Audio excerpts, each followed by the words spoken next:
बिहार सरकार का बड़ा फैसला। अब सरकारी नौकरी करने वालों को मिलेगा एक मौका। या दोस्तों, अगर आपने इस खबर को पढ़ा है, एनालाइज किया है या नहीं पढ़ा है, तो इस खबर को आपको पढ़ना चाहिए। अब ये सही है या गलत है, ये आपके ऊपर निर्भर करता है। अपनी राय जरूर कमेंट बॉक्स में दीजिएगा। एक्चुअल में खबर आ रही है बिहार सरकार से। बात यह है कि बिहार सरकार का एक बड़ा फैसला, यानी कि अब सिर्फ और सिर्फ एक मौका आपको मिलेगा। सरकारी नौकरी वालों के लिए एक बड़ा झटका देखने को नजर आ रहा है। चल में है क्या, तो मैं आपको इसको एक्सप्लेन करता हूं। बात यह है मेरे भाई कि जैसे लेटर सपोज इमेजिन कीजिए, कोई भी जो गवर्नमेंट जॉब्स होते हैं उसके अलग अलग कैटेगरी होता है, ए बी सी डी, इस टाइप से। राइट, एक एग्जांपल के तौर पे बता रहे हैं। जैसे लेटर सपोज कि कोई बच्चा है जो जिसकी उम्र 20 साल, 21 साल, 19 साल, 20 साल, 21 साल है। वो तो चाहेगा कि जल्द से जल्द मैं किसी जॉब में लग जाऊं और अपने आप को एक सेटल कर लूं, और फिर मैं उसके बाद 6 महीने बाद दूसरी जॉब लगे, उसके बाद 6 महीने बाद तीसरी जॉब लगे, इस प्रकार से मैं आगे बढ़ूं। लेकिन अब इसको मद्देनजर रखते हुए सरकार, बिहार सरकार बोल रही है राज्य स्तर पर कि जो प्रमोशन होता है या जो प्रमोशनल जॉब बेसिस पर है, उसको आप ऐसा नहीं कर सकते हैं। आपको सिर्फ और सिर्फ एक बार ही मौका मिलेगा कि आप जो है किसी अगर गवर्नमेंट जॉब में रहते हुए आप इस टाइप के एनओसी को लेकर के आगे बढ़ सकते हैं दूसरे जॉब के लिए। इनकेस अगर आपको दूसरे जॉब की तैयारी करनी है, तो आपको पहले वाले गवर्नमेंट जॉब से रिजिग्नेशन देना पड़ेगा, जाकर के आप दूसरे जॉब की तैयारी कर सकते हैं। मतलब ये सही है गलत है, ये मैं आपके ऊपर छोड़ता हूं। तो बेसिकली है क्या, तो बिहारी सरकार नौकरी एक अवसर यानी कि वन चांस वन नियम दे रहा है, जिसमें एक महत्वपूर्ण बदलाव के तहत बिहार सरकार ने जितने भी सरकारी कर्मचारी हैं उनके लिए जो पदोन्नति या प्रमोशन है और उच्च पदों पर जाने की प्रक्रिया में एक बड़ा बदलाव किया है। जहां पर इस नए नियमों के अनुसार उन लोगों पर लागू होता है जो पहले से ही बिहार सरकार में कार्यरत है और भविष्य में जो हायर ग्रेड पे के लिए परीक्षा देना चाहते हैं, ये उनके ऊपर लागू होता है।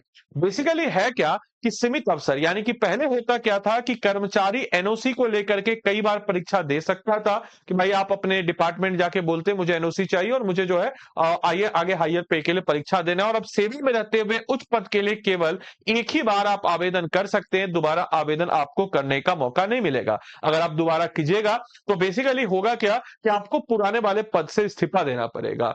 विफलता का परिणाम, यदि आप उस मौके पर सफल नहीं होते हैं तो विभाग में रहते हुए दोबारा किसी अन्य परीक्षा का आपको नहीं दे सकते। ऑब्वियस सी बात है, अगर आपको देना है तो उसके लिए आपको नौकरी छोड़ना पड़ेगा। और स्वाभाविक सी बात है कि इस्तीफा देने के बाद ही उस व्यक्ति को नए या बेरोजगार उम्मीदवार के रूप में दोबारा फॉर्म जो है भरा जाएगा। आप अगर एम्प्लॉयड है तो आपको दोबारा फॉर्म नहीं भरा जाएगा, आपको उस नौकरी से इस्तीफा देना होगा, अपने आप को बेरोजगार करना होगा, देन उसके बाद आपको देना होगा। विभिन्न वर्गों पर इसका विभिन्न प्रभाव है। ऑब्वियस सी बात है, जो जिनके पास एम्प्लॉयमेंट नहीं है उनको ये बहुत अच्छा स्कीम लगेगा। जो गवर्नमेंट जॉब में ऑलरेडी है, जिनकी संख्या कम है, वो तो भर भर के गालियां दे रहे होंगे बिहार सरकार को। अल्टीमेटली हम कहें तो ये देखने पे निर्भर करेगा। ऑब्वियस सी बात है, ये सही है गलत है ये आप डिसाइड करेंगे। अगर गलत है तो आवाज उठानी चाहिए, और अगर सही है तो बिहार सरकार को इसका धन्यवाद है। बेसिकली विभिन्न वर्गों पर इसका प्रभाव है, यानी कि प्रतिस्पर्धा में कमी नजर आएगी। नंबर वन फायदा कि अब जैसे नॉर्मली जो है बच्चे क्या करेंगे, इसमें जो है प्रतिस्पर्धा या जो कंपटीशन है उसमें थोड़ी कमी नजर आएगी, जिससे जो लोग बेसिकली होता क्या है, इससे फायदा कि जैसे कोई अगर डिजर्विंग है, वो अगर जिसको जरूरत है जॉब की, और कोई अगर बस ऐसी फॉर ग्रांट के लिए जॉब ले रहा है तो उस पर कमी नजर आएगी। इससे क्या होगा कि बेहतर अवसर, यानी कि नए युवाएं जो है उनको एक बेहतर अवसर मिलेगा, और ऑब्वियस बात है कंपटीशन कम होगा तो उनके लिए बेहतर अवसर नजर ही आएगा। इसके अलावा कैरियर में रुकावट, यदि किसी का चयन एक बार किसी छोटे पद पर जैसे चतुर्थ श्रेणी या क्लर्क पर हो गया है, तो आगे प्रमोशनल देने के पास उसके बाद सिर्फ और सिर्फ एक ही मौका रहेगा। रिस्क बहुत बढ़ जाएगा और नौकरी को छोड़ना कहीं से उचित नहीं है, कैसे कोई छोड़े, ये समस्या आएंगी। मानसिक दबाव है, यानी कि एक ही मौका होने के कारण परीक्षा पर मानसिक दबाव होगा, और वर्तमान कर्मचारियों के लिए यह एक बड़ी चुनौती का सबब के रूप में नजर आएगा। इतना ही नहीं, तैयारी के लिए नई रणनीति, यानी कि पहली बार में बड़ा लक्ष्य आपको बेसिकली इसके लिए क्या करना चाहिए, तो इससे ये क्लियरिटी हो गई कि आपको एक ही बार में एक बड़ा लक्ष्य करना चाहिए।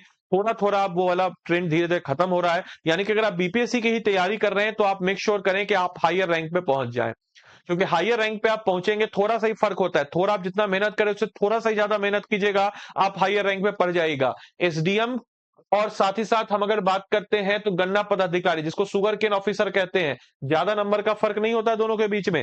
थोड़ा सा बस एफर्ट मारिएगा, आप एसडीएम तक पढ़ जाइएगा। और ऑब्वियस सी बात है, इसके लिए आपको एक ही बार में बहुत मेहनत करना पड़ेगा। और एक निष्कर्ष की तरफ हम बढ़ते हैं तो यह नियम नए छात्रों के लिए एक वरदान होगी और वहीं कार्यरत जो कर्मचारी हैं उनके लिए कैरियर की राह को एक चुनौतीपूर्ण बना देगी। आपकी क्या राय है, जरूर कमेंट बॉक्स में बताएं, ताकि आप इस चीज को इंश्योर करें कि तैयारी अब आपको एक ही बार में करनी है, मजबूत करनी है, क्योंकि ये जो ट्रेंड है वो अब खत्म हो रहा है। बाकी आप अपनी तैयारी को, जो 72वीं बीपीएससी आपके सामने है, अच्छे से तैयारी कीजिए, बढ़िया से तैयारी कीजिए। और आपकी इसी तैयारी को अगर मजबूती करना है तो आप लोग कई समय से बोल रहे हैं कि सर आप लोग का टेस्ट सीरीज बीपीएससी का कब आएगा, तो हम लोग का टेस्ट सीरीज आ चुका है।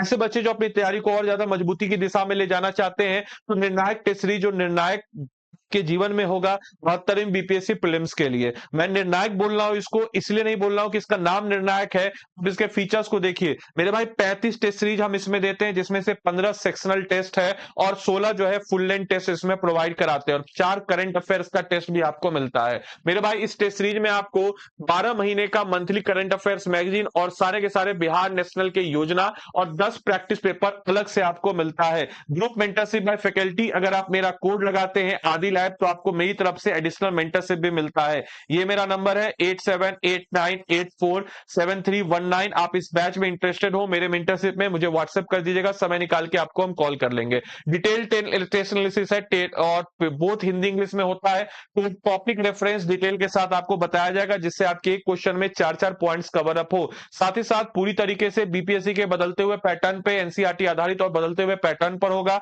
अगर आप टेस्ट सीरीज में इनरोल करना चाहते हो तो कर सकते हैं। बाकी ये मेरा टेलीग्राम चैनल है, इसके साथ भी आप जुड़ सकते हैं। इस टेस्ट सीरीज में आप खुद से भी इनरोल कर सकते हैं। कैसे, तो आपके फोन में ब्राउजर होगा, तो स्टडी IQ के ऐप या वेबसाइट जो भी आपको सहूलियत हो उसके आप ब्राउजर पे चले जाएंगे। उसके ब्राउजर पे जाने के बाद मेरे भाई आप क्या करेंगे, तो यहाँ पे आप सर्च करेंगे निर्णायक। क्या आप सर्च करेंगे? निर्णायक आप सर्च करेंगे। 72वीं बीपीएससी निर्णायक टेस्ट सीरीज पे आप जाएंगे। आप इसका ब्राउजर भी डाउनलोड कर सकते हैं और देख सकते हैं कि बड़ी मेहनत, बड़ी शिद्दत से हम लोगों ने इस टेस्ट को बनाया है। और एक टेस्ट जो है यहाँ पे आपका, इसका शेड्यूल भी आपको नजर आ जाएगा। इस टेस्ट के शेड्यूल की बात करते हैं तो 20 अप्रैल से ये टेस्ट शुरू हो रहा है और आपके एग्जाम जो 26 जुलाई है उसके एक हफ्ते पहले तक आपका, यानी कि 21 जुलाई तक ये टेस्ट चलता रहेगा। इसमें आप बाय नाउ पे जाएंगे। बाय नाउ पे जाने के बाद देखिए प्राइस अभी कितना है, 3149। लेकिन आप अगर मेरा मेंटरशिप कोड जो कि क्या है, ADILIB आदि लाइव कोड लगाते हैं तो इस पे आप अप्लाई करेंगे और आदि लाइव कोड लगा के 2799 में कोर्स आपका हो जाएगा। तो याद रखिएगा, कोड आपको क्या लगाना है,